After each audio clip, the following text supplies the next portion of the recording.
आप देख रहे हैं नेट्रिक न्यूज, साहस सच कहने का।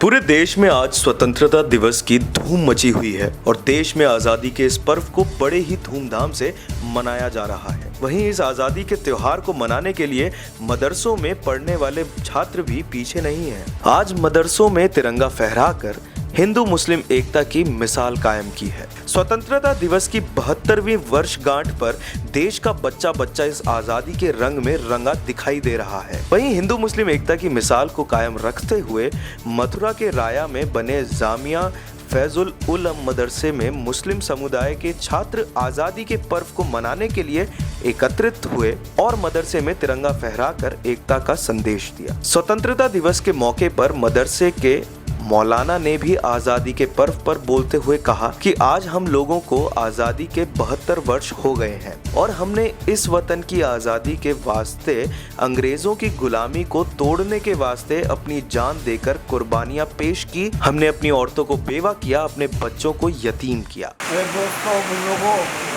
आज हमारे को हिंदुस्तान को आज़ाद किए हुए 75 बरस हो रहे हैं और हमने इस हिंदुस्तान की आज़ादी के वास्ते अंग्रेज़ों की गुलामी को तोड़ने के वास्ते अपनी जान और माल की कुर्बानियाँ पेश की। यहाँ तक कि हमने अपनी औरतों को इसके ऊपर बेवा किया, बच्चों को यतीम किया और जवानों को शहीद किया।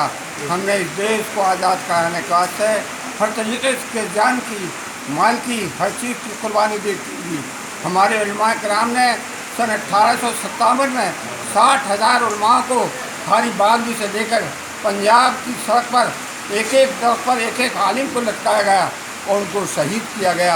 इतनी बड़ी कुर्बानियाँ देकर जब हमने आज इस हिंदुस्तान को आज़ाद कराया, हमारे उलमाए मौलाना हिफ्ज़ुर्रहमान साहब, मौलाना शेखुल हिंद, मौलाना महमूद हसन साहब, मौलाना हुसैन मदी रहमतुल्लाह अलैह और इन हजरात ने इस तरीके से हिंदुस्तान को आज़ाद कराया कि जेलों में, माल्टा की जेल के अंदर रह करके उन्होंने इस तरीके से ज़िंदगी को काटा।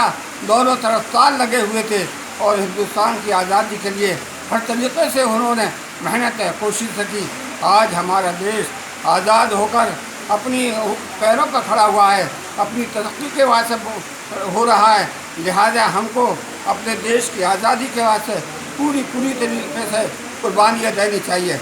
लड़ाई झगड़े, आपस में इख्तलाफ पैदा करना, ये हमारे देश की क्या है कमी होगी। हमको चाहिए कि हिंदू, मुसलमान, सिख, ईसाई सब मिलकर एक जोड़कर, एक हाथ मिलाकर इस हिंदुस्तान की आज़ादी की हिफाजत करनी चाहिए। ये हिंदुस्तान के ऊपर हम रह रहे हैं, हम हिंदुस्तान की आज़ादी के वास्ते हर तरीके से कुर्बानी देने के वास्ते तैयार हैं। हमारे देश की सरहदों पर अगर किसी ने भी टेढ़ी आँख से दिखाया, हम अपने लहू का एक ही कतरा अपने देश की आज़ादी के वास्ते बादल दें। हम वो लोग हैं जो इस्लाम के लाने वाले, हम वो लोग हैं कि अल्लाह पर यकीन रखने वाले, हम वो लोग हैं अपने मुल्क की आज़ादी के वास्ते पूरी मेहनत और कोशिश करने वाले। हम सब बच्चों से और सबसे ये कहना चाहते हैं, आप हजरात अपने देश के वास्ते हर तरीके से जान की, माल की, इल्म की, हर तरीके से कुर्बानी पेश करने के वास्ते तैयार हैं। अल्लाह हम सबको इस देश की हिफाजत के वास्ते पूरी तरीके से रखें। इस मौके पर मौलाना ने ये भी कहा कि देश को महफूज रखें। हम हिंद लोग हैं, हम सभी का दायित्व बनता है कि मदरसों में हम राष्ट्रगान गाएं और झंडा फहराएं। मथुरा से नेट्रिक न्यूज के लिए सैयद जाहिद की रिपोर्ट। हमारे साथ जुड़े रहने के लिए हमारे YouTube चैनल को सब्सक्राइब करें, साथ ही बेल आइकन को दबाएं। नेट्रिक न्यूज की खबरें सबसे पहले देखने के लिए।